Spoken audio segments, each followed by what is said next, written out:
Chapter 6 Tracy's Chance. After their escapade in Carpet Quilt Meadows, the five friends made their way into a place alive with mushrooms of many kinds.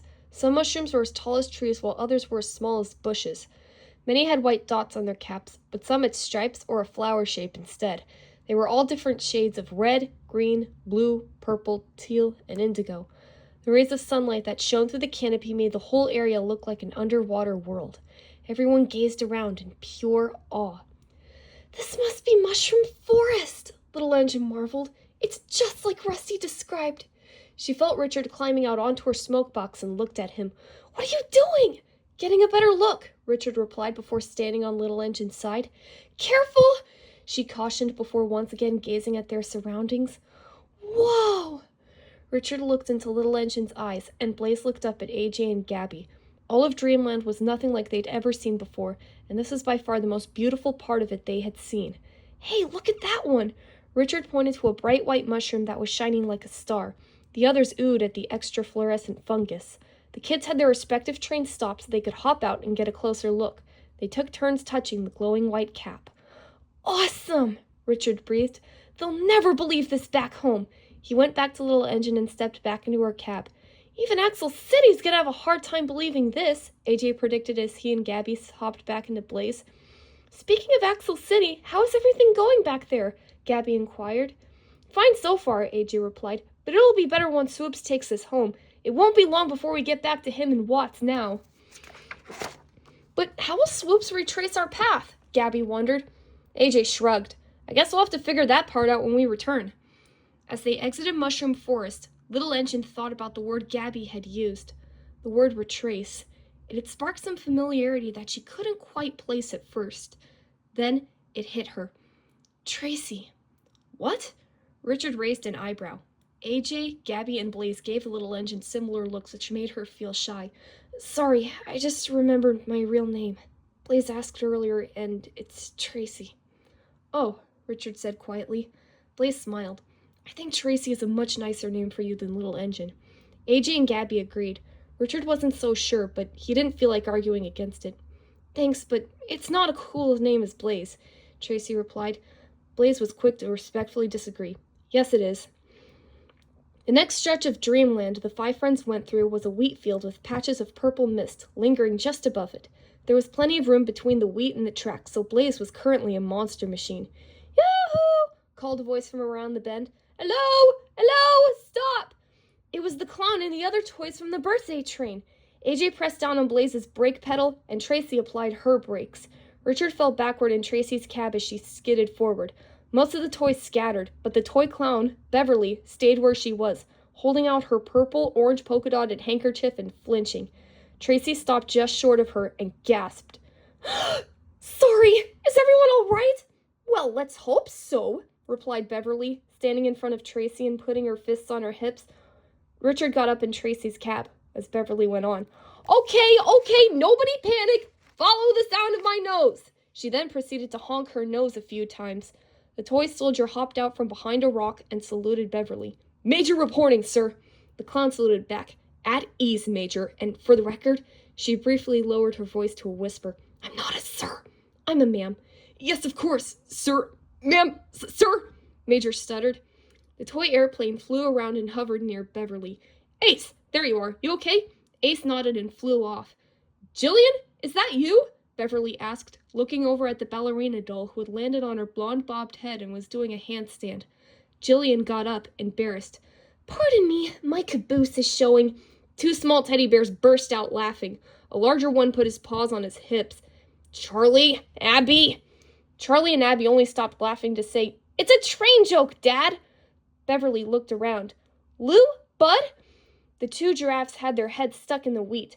Bud, the orange giraffe with yellow checkers, managed to get free just fine. Lou, the yellow one with orange polka dots, ended up with his legs bent and his head upside down over his back. "Whoa, Bud, check it out! The world's tipped over!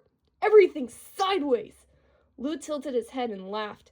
Richard leaned out of Tracy's cab and tilted his head in confusion. Bud brought his head under Lou's and propped it back up. "Hey, thanks, bro." Lou jumped around to face Bud. "Head bump!"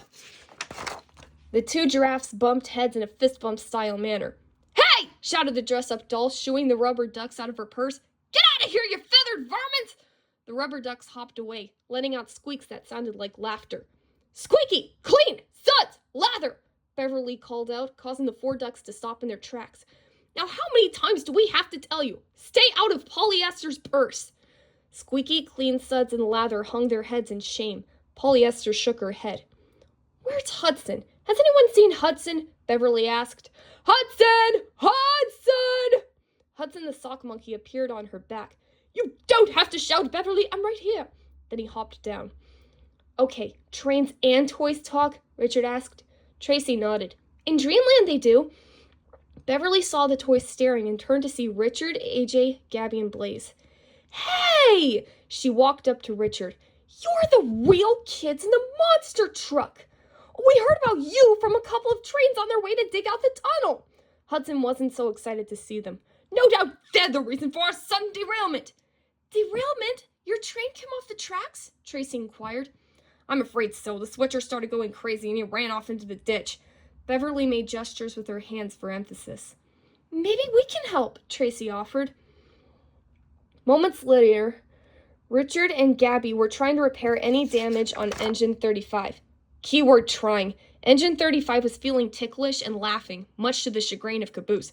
Can you cut it out already? You're rattling my windows! It didn't matter anyway, because Richard had bad news. Sorry, we can't fix it. This can't be happening! Stranded, miles from the real world! Hudson buried his face in his paws. Oh! Major slumped. Mission unaccomplished, sir. Beverly was worried. Well, we'll have to think of something. If we don't make it to the real world soon, I can take you to Dream Mountain, Tracy offered, where the big engines are. Really? That would be great. Beverly beamed, oblivious to the fact that Richard was gesturing and mouthing no to Tracy from behind her. Oh, sure, go ahead. Leave me behind, Caboose moped. Everybody else does. Tracy rolled backward to address him. You can come too. Have you popped your rivets? You're too little, Engine 35 said rudely.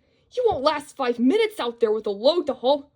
What is your problem? Blaze questioned, once again feeling irritated by the condescension. Tracy's the only one who can help, and she's not too little. Hudson ran up to them. Hold on, we're on the brink of disaster, not really in the position to quibble. Are you nuts? Richard asked Tracy. You barely made it this far, and now you want to haul all this? What if another express comes by? Tracy playfully rolled her eyes. Not likely. Richard glanced behind at the birthday train's passengers. But we don't even know these toys. I mean, what about that clown? What is she hiding behind her back? Beverly pulled out a clucking rubber chicken with a ta-da! And all the toys cheered. Does that answer your question? Gabby answered jokingly. Now you're being silly again, Tracy added. Well, it just seems kind of risky, Richard replied nervously.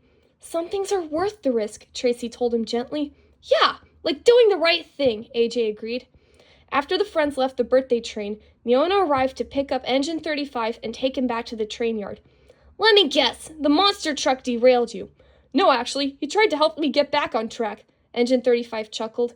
Turned into a train, though, and he thinks Little Engine can take my load over the mountain and fix Dreamland. What? Yeah, it's part of a deal she made with the tower, Engine 35 explained. And she didn't leave it up to my sisters or me? Neona growled. No fair!